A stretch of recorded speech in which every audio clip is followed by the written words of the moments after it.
Hello and thank you for joining us on the Thursday edition of Journalist Hangouts. I'm Akeredolu Ozubakun. Today on the program, APC pledges to abide by court ruling on suspension of national chairman as Oshiomhole heads to court to keep his job. Governor Akeredolu signs Amotekun Bill into law in Ondo State, says it has no political undertones. And later on the show, Governor Zulum hailed the Army for dealing a decisive blow on Boko Haram after 5 hours. After 5-hour battle in Damboa, Borno State, I'll be hanging out with Babajide Kolade-Otitoju and Sola Ojewusi. Sola, nice to have you around here. And coronavirus, hopefully it didn't shake anybody as we're entering. I was trying to shake you. No, you can't shake me. Well, I think we, just like we dealt with Ebola, definitely this one will also pass. It's a phase. It's unfortunate it's happening, but definitely I believe our people are up to the task. Very soon, coronavirus will be a thing of the past. Imagine we entered one hotel today and before you entered the hotel, we had to sanitize our hands. Yes, it's the right thing to do. And then, of course, they also try to get your temperature. Yes, they did. I remember. I saw the 30 something. The price of all of those items have gone up, which is in line with the conduct of our people. They like to milk every unfortunate situation. Take advantage. So it's unfortunate, but I'm really worried that more countries are reporting the infection in their countries, and that's why I'm really worried, because the world initially thought that this thing would not extend beyond this first quarter. But if it continues to spread, with the attendant hurting of the economies of different countries, if it continues to spread, then it could lead to minor recession in some of those countries. South Africa is in recession. So the Americans are truly worried about this coronavirus. Nobody thought about it, but the world must come together to defeat it. All right, moving on now.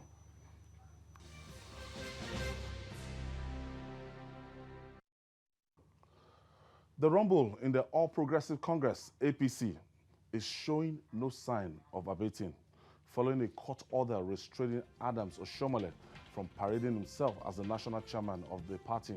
The APC, through the national secretary, Victor Gaydom, pledged to abide by the order, opening the way for a succession battle. But the man at the eye of the storm, Oshiomhole, has vowed to trudge on. He and his acolytes are seeking every means, political and legal, to remain in office. And before we entered the studio, we were told that another court, the Federal High Court in Kano, has actually ordered that the Oshiomhole should go back to his office, and the DSS should even escort him back to that office. Enough drama. Yesterday, it was the Federal High Court in Abuja, another Federal High Court in Kano. Court of Coordinate Jurisdiction. Lawyers, we want to, everybody just, Jide, this is really funny. Yeah, it's, Oshiomhole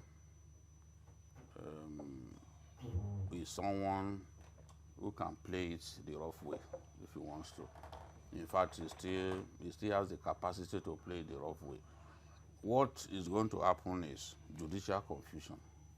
The court that he has gone to is not a superior court to the court that gave yesterday's order. Don't forget, he has appealed that judgment yesterday, and the order for a stay. This is another drama. The appeal court didn't sit today because of the valedictory session for Justice Bukachwa. Okay, so I'm sure he could have secured another of the appeal court, which is superior to that one. But since that could not happen, so that it doesn't look like, okay, no, I've not responded in any way. There's a vacuum. Yeah, he quickly went to a court of coordinate jurisdiction. And what this means is that court is not superior to that one. He cannot vacate that order. He cannot vacate the order of the... Yes. Now, by giving a ruling that contradicts that one, it's just pure judicial confusion that is going on. And Oshiomhole and his people can say, well, there was a court order that was served us, and we are obeying it by staying in at the headquarters there. And whereas there was a court order that said vacate. Security so they can say, look, this we chose to obey that one. As until the judiciary, and I think even the chief judge, the former chief judge, I talked about that before, until judiciary stops this idea of giving judgment that contradicts what a court of coordinate jurisdiction gave, we will not stop having this kind of thing. In my view, Oshiomole's mistake from the beginning was that he did not challenge the other, the suspension at by the Edo chapter. If he had challenged it and probably secured an order of interim injunction, this one that happened yesterday would not have happened. But he dealt with the matter in an arrogant manner, refused to challenge it. And now, these ones will push that, look, this man had been suspended. So he's not fit to be our leader. Judge, court, the lawyer that went to court. court, tell us whether he's indeed qualified to remain in office. The constitution of the APC is clear that he cannot be removed except through the convention of the party. As that's the chairman now? Yes. A national officer. A national officer? Yes, as a national officer, you can be removed if at the level of the ward escort decides to suspend you. Both the NEC can ratify it. Okay. You need the NEC to ratify it. You need the board of trustees of the party to ratify it, and then the national convention. Those are the organs of the party that can validate the removal. Yes. So in this case, now I'm sure that thing was the constitution was crafted in that way to make it difficult to remove national officers, because it's not easy also to elect national officers. You need a national convention. This reminds me of Moise Banere and Lagos State. Lagos State that time, the people of Moshe, they pushed for a suspension, and they said he was suspended. That time, it was Oyegun that was the chairman, and the EXCO did not ratify it. So, and Moise Banere continued to be the national legal distinct of the party. Sola, now, yesterday we said that it's just 2023 and the permutation, the alignment and realignment, that is what we are seeing. And we are going to see more of this within the All Progressive Congress. Yeah, the intrigues have started, the permutations, and some people must be around the corner thinking Oshiomhole being there may be an obstacle, or not being there may also be an obstacle from different perspectives.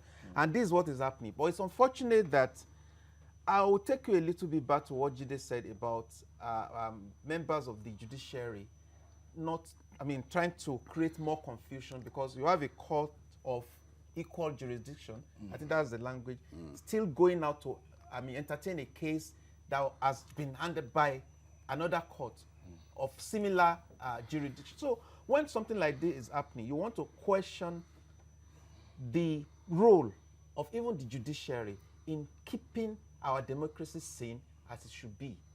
So when you have this kind of thing, it's the intrigues. And I hope the judiciary will not be drawn into a battle that will create more confusion. They've been drawn already. I just believe they should be like the ombudsman, the go-between that brings sanity to what is going on within the political circle. But it's unfortunate this is happening. But now, like Jide said, the confusion is going to create more confusion, because people will be wondering, how do we sort out this logjam? Something has happened in I was even thinking, I'm not a lawyer, I was thinking initially that the jurisdiction of the Abuja court is not as that of the Federal High Court in Kano that just made that decision. The Abuja court is the same. So what are we trying to achieve with this kind of I mean, this kind of, what I don't know what I can call it, legal abracadabra that is coming into. But we are back to those days again, when all kinds of intrigues, all kinds of shenanigans will be coming up when we are moving towards another election. But it's unfortunate that we're just about a few months into the term. 2023 is still several months away.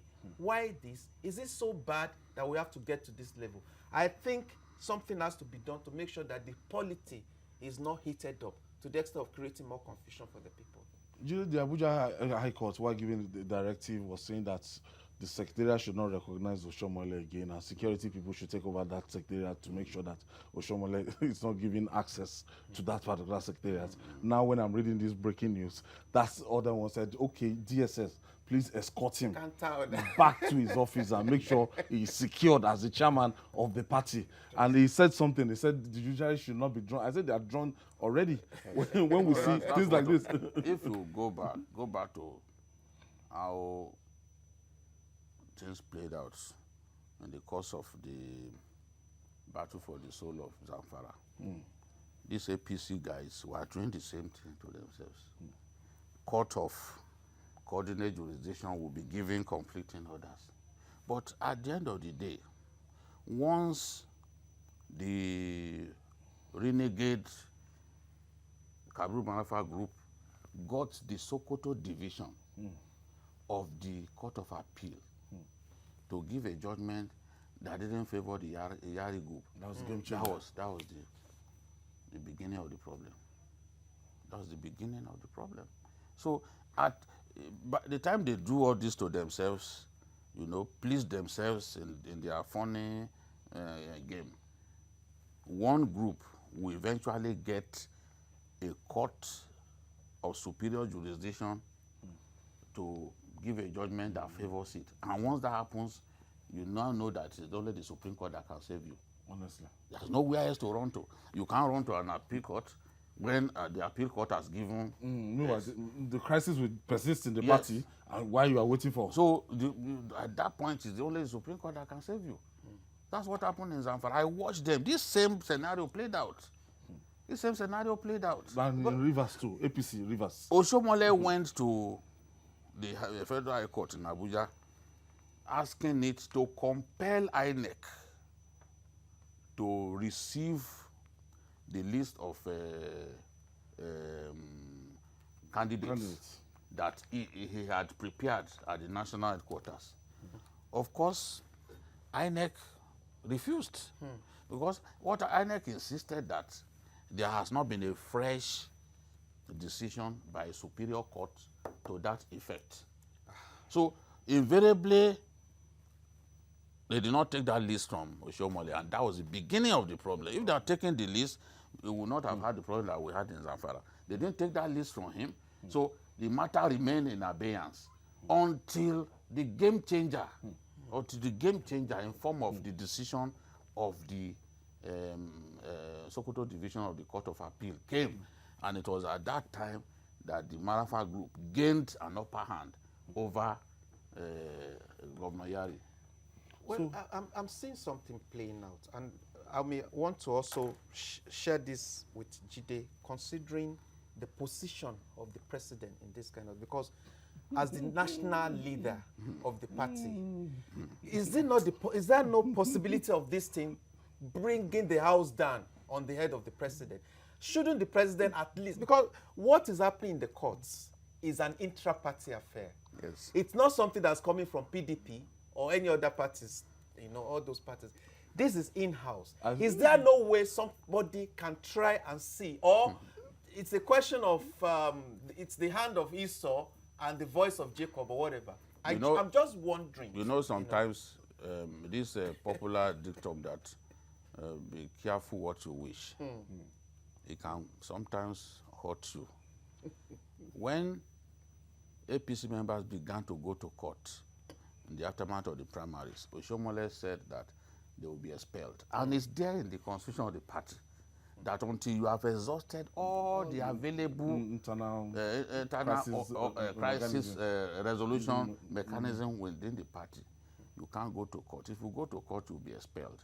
Now, who determines when all the mechanisms have been exhausted?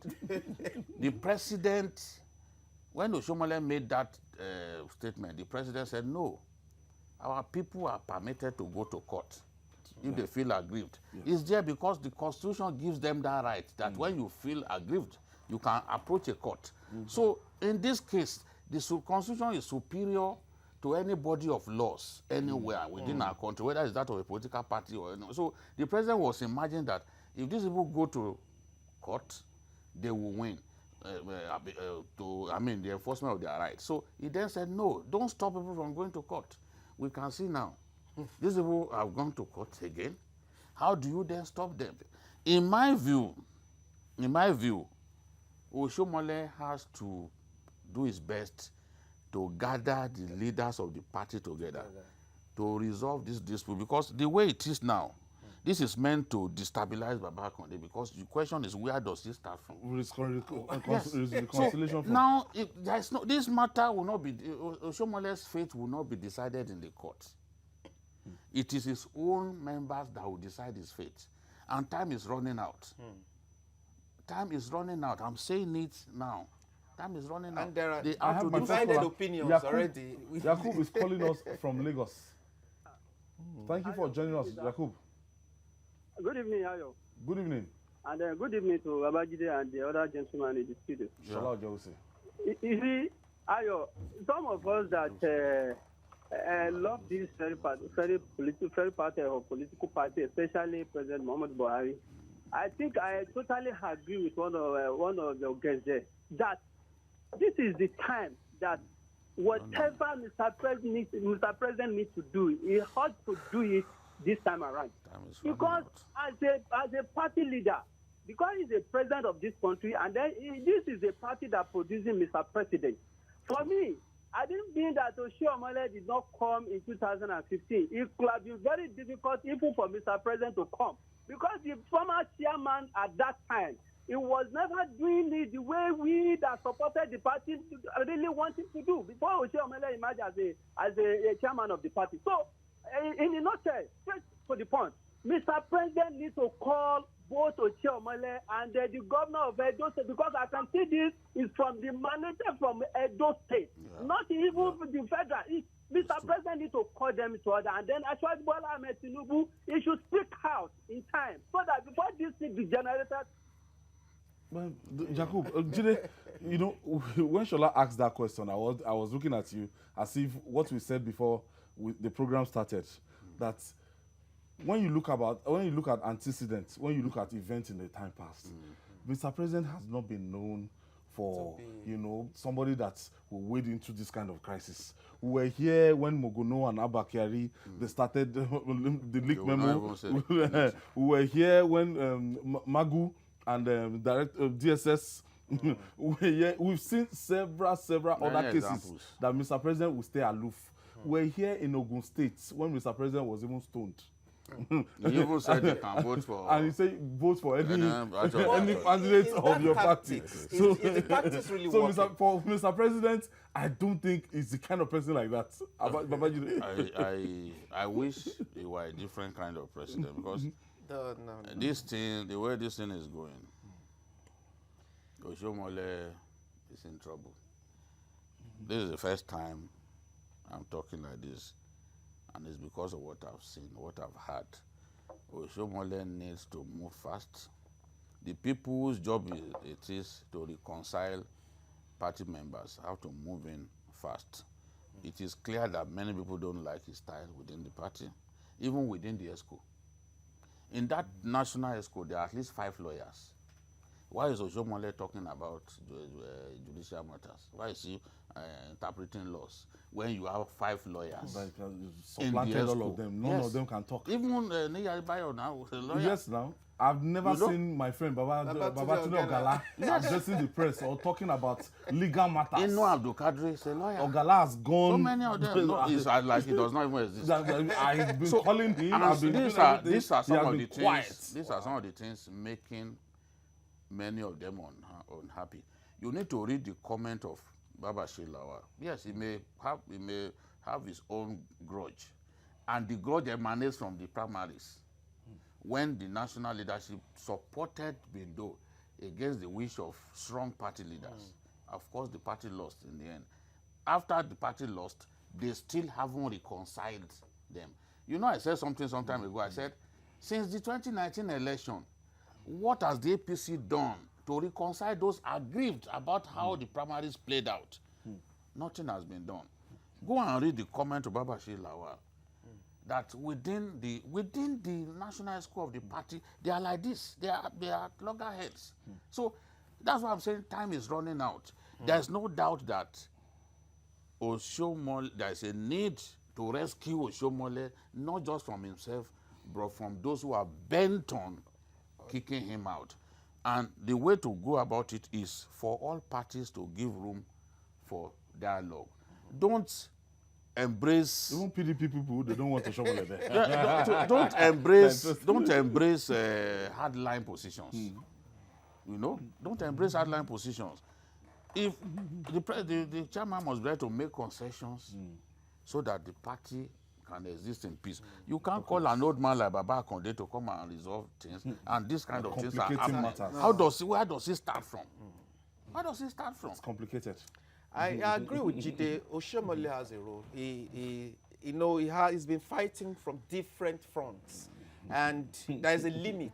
You know, there is a place you draw the line, and he has to do that as soon as possible. And I'm just wondering how we are going to solve the legal equalizer between Federal High Court Kano and that of. So I'm sure when the appeal court sits. Yes.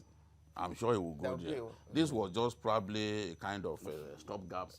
He knows that it's a superior court that he should go to. I'm sure that he will go. Lawyers and the antics, regular antics. Okay, still to come.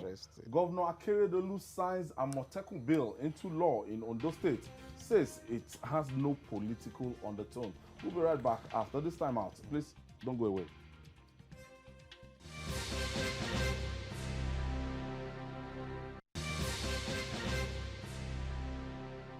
It's a multi-award-winning program, Journalist Hangout. We're reaching you live from our headquarters here in Lagos, Nigeria. The first stone has been cast, and the Southwest Security Outfit, codenamed Amotekun, can begin operation. The governor of Ondo State and chairman of the Southwest Governors Forum, Governor Oluwarotimi Akeredolu, has signed the Amotekun Bill into law in his state. Now, the remaining 5 governors in the region are expected to follow his footsteps for the security initiative to become fully operational in the zone. Let me start from Lagos State. Lagos State, they just adopted the neighborhood watch, the neighborhood security that we had before, and those ones gather intelligence. They've been around, and it's something that will just transform to this Amotekun with 1 or 2 amendments. Shola? Yeah, I think I expect all the states to follow the footsteps of Akeredolu, and it's just a matter of time. You know, there are certain procedural things that, you know, have to be done, but definitely all the governors will follow. I will follow suit, and I think it's a very good step in the right direction. With the speed at which the state houses of assembly actually used in, you know, passing the bill, public hearing, everything went into it. I'm really happy about what we call singleness of purpose regarding this. The security situation requires this kind of definiteness of purpose, and I think the way they've been going about it is commendable. We have to understand that.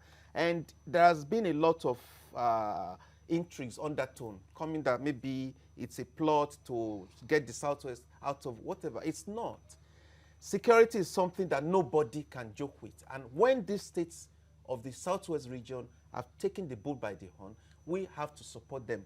Other people from Nigeria have to see it as a step in the right direction and not see it beyond that.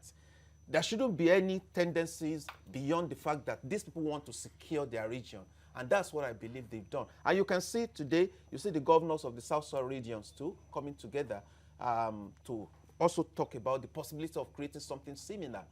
And the same thing coming from the Southeast. So anybody that really cares about the territorial integrity of Nigeria, because you don't know where the problem may come from. But if anybody wants to start problem from the southwest, that will be nipped in the bud, and that means where the southwest is secure, the entirety of the Nigerian nation should also be secure. But if there is problem here, it's going to affect the general structure of the country. So I think what has been done is well done.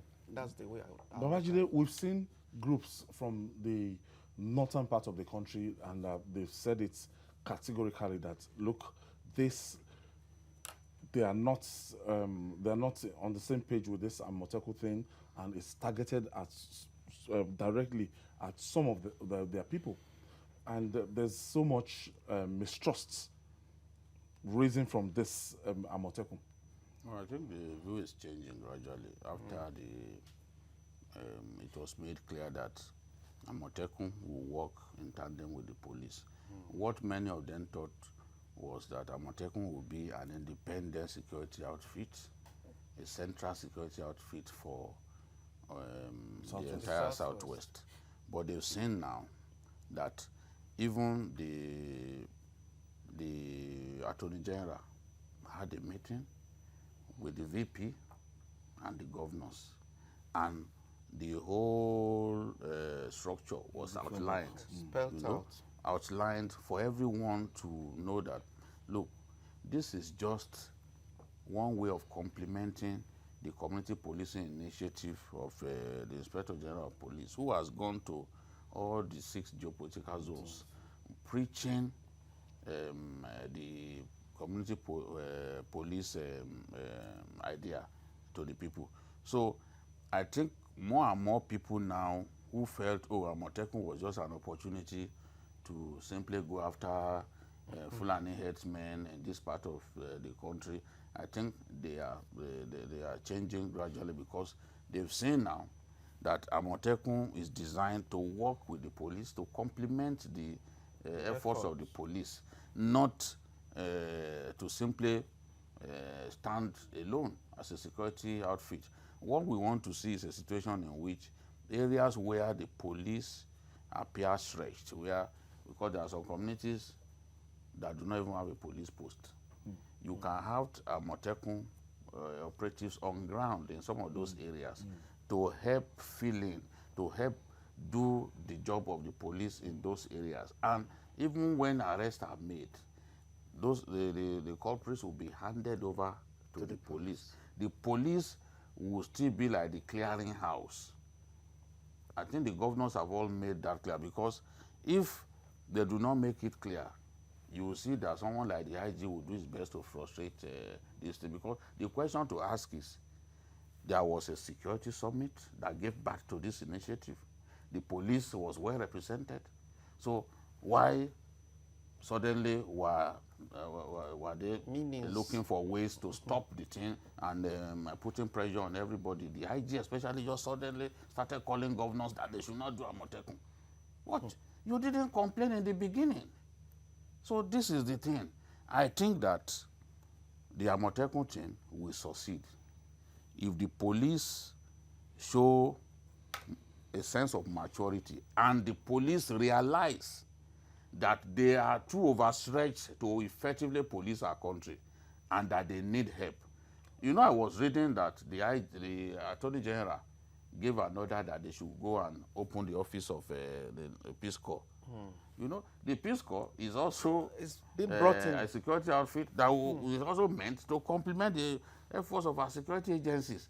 So let everyone jump in, because it's clear. The more the merrier. Yes, it's clear that whether it is in the, whether it is in the northeast or the northwest, everywhere we are seeing the need for security outfits to be present in many places. Look at those villages where they are killing people for fun in Kaduna and other areas.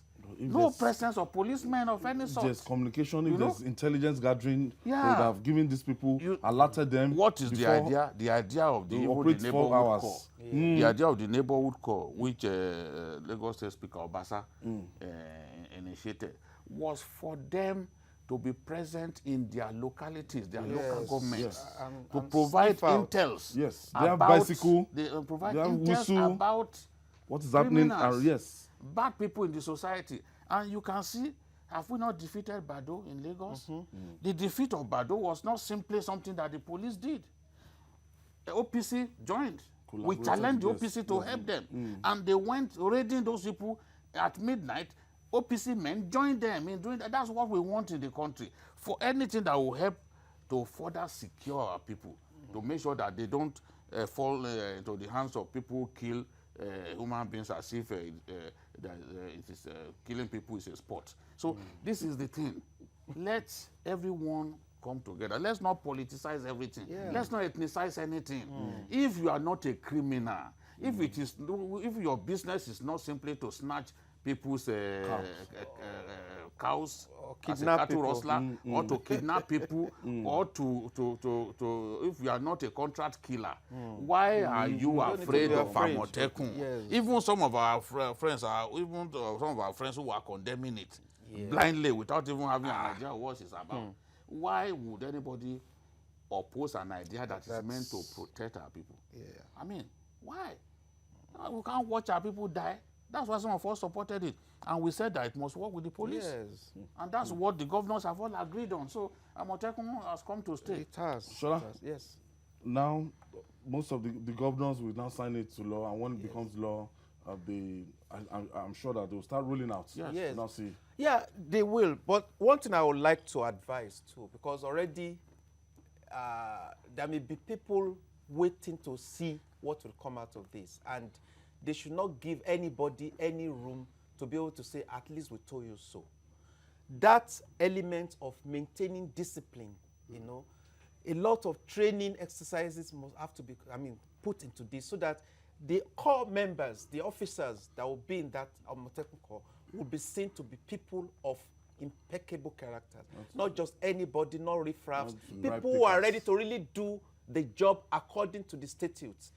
Because whatever happens, if anything goes out of order, people will begin to say, yes, but we told you so. And I think that has to be nipped in the bud right from the scratch. I think that's my advice for those in charge of these outfits in all the states of the Southwest. Let's look at the role of the civilian GTF that time. Yes. You know, the civilian GTF, it wasn't as if they are the one doing the work, Complementary. but they were giving this the military intel, and they would lead, give them, this is the hideout, and today civilian GTF, most of them, they've even been integrated into the Many of them were given military training, and they've been recruited into the army.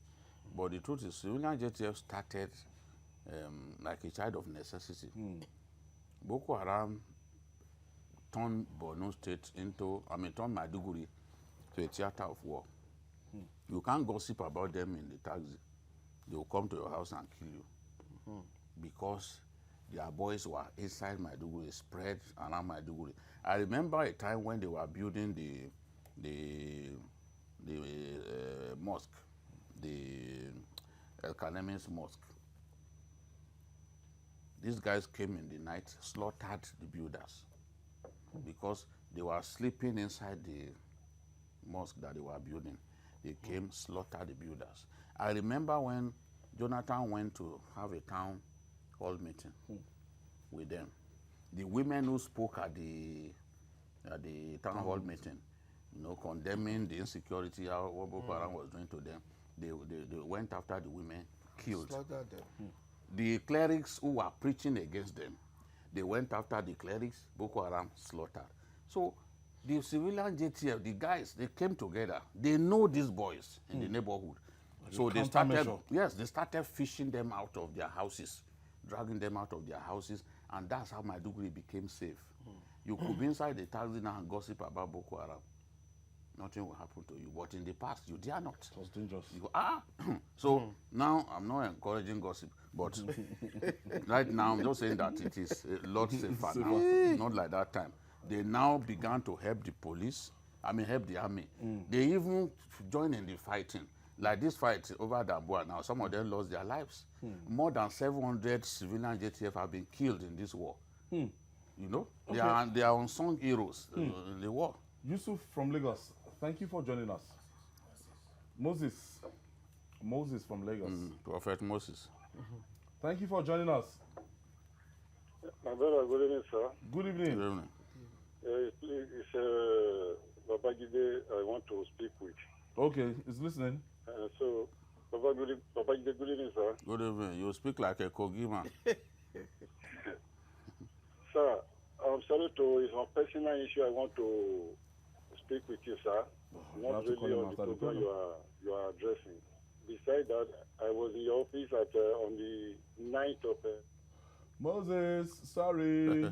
Find a way. Go and Come send back a to my message. office. Come to his office. Come Again. and see him. You can't discuss personal issues. So, Shola, Yeah.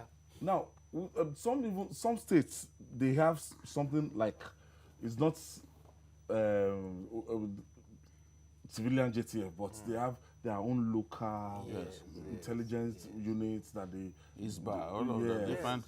Yeah, I think unless we want to be mischievous, there is nothing that can be done to beef up the security of the country that should not be welcome, so long as it's well structured, it's Well I mean structured, legal, that's the pretty and word. also ready to abide by the rules of the game.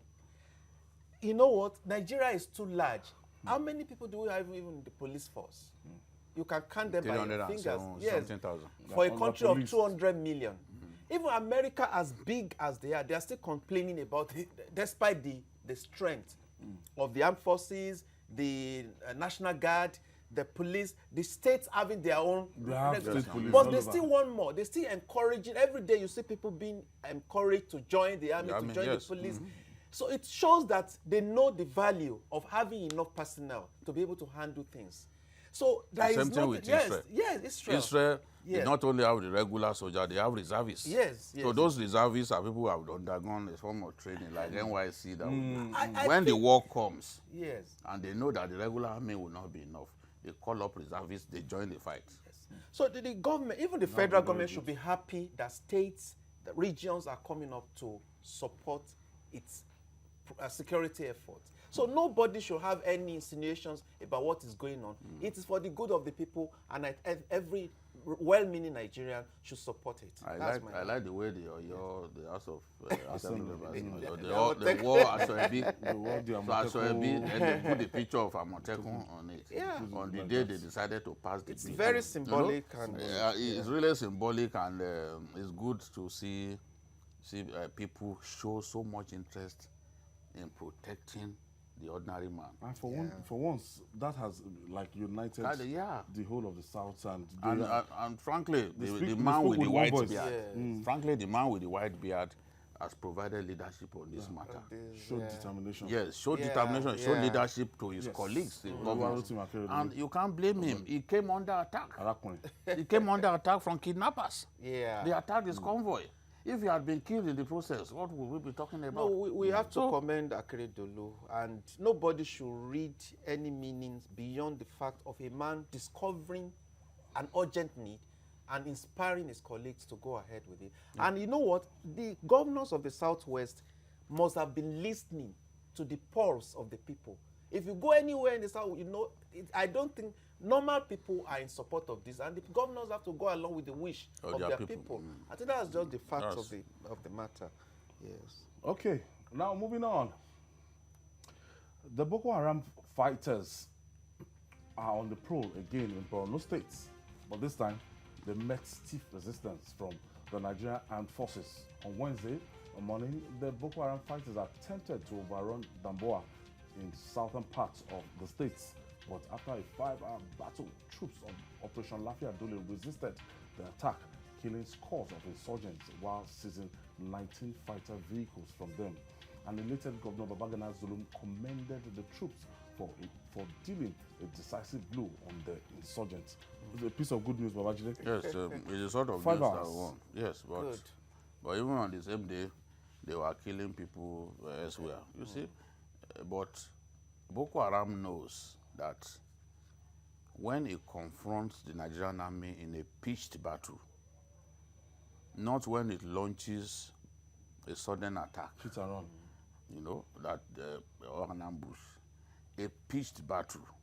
Both of you are looking at yourself, Man to high ball man. to high ball. You are facing one another. They know that they can't defeat the Nigerian army. They know situations when they overrun army bases and all that. But this was not one of such cases. Damboa, in history, immediately, it was the second local government that Boko Haram captured in 2014 after it annexed Goza and made Goza its caliphate, the headquarters of its caliphate. It was Damboa that it went to the following month. So Damboa has a place in history when you are talking about the Boko Haram insurgency. And because it's close to the Sambisa, of course, those boys will always to sneak in. yes, they will always be able to escape and all that. And then the whole of that area, the communities around it are not safe. But when they decided to invade Damboa at about 6 a.m. yesterday, they should have known that the Nigerian army will respond with appropriate firepower. And that's what we got. It's a piece of good news. And for the governor to personally sign that statement, it shows that the governor has nothing against the army. All those who say, oh, he's demoralizing the army, this and that, just because he saw soldiers collecting bribe on Damaturu Highway, you know, causing a real lockdown. Some people had been in the traffic for like 4 hours. And he went there, he saw them with his own eyes and said, what is going on, gentlemen? You can't keep people in the sun for this long. So because of that, they said, oh, it was wrong of him to condemn the army in the way that is. You know, some people have already taken soldiers to be a level higher than the rest of us because they carry gun. They are not superior to the rest of us in any way. And we are created by one God. If a soldier misbehaves, we should be able to say, Mr. Soldier, what you have done is wrong. That's what the governor did. And then they demonized him. But you can see now that this same governor, when he felt it was right to commend them for a good job, and of course the Air Force was also involved. Oh, it was... Of course. The big success stories of the war against terror, there's no way you can leave out the Air Force. There's no way you can leave out the Air Force, because when they are retreating, when they are running, those are the people who strafe them with bombs so that there's no escape for them. So the army taught them an exemplary lesson. Now we have to take it further. The mad boys in ISWAP who have even taken the thing further by killing themselves. This is since they are killing themselves, killing their leaders, this is our opportunity to move in to finish, and finish them completely. Since they are minded to kill themselves, let us kill them so that the war ends. They've even factionalized the rubbish. So many, even children of the man who started it, they've slaughtered them.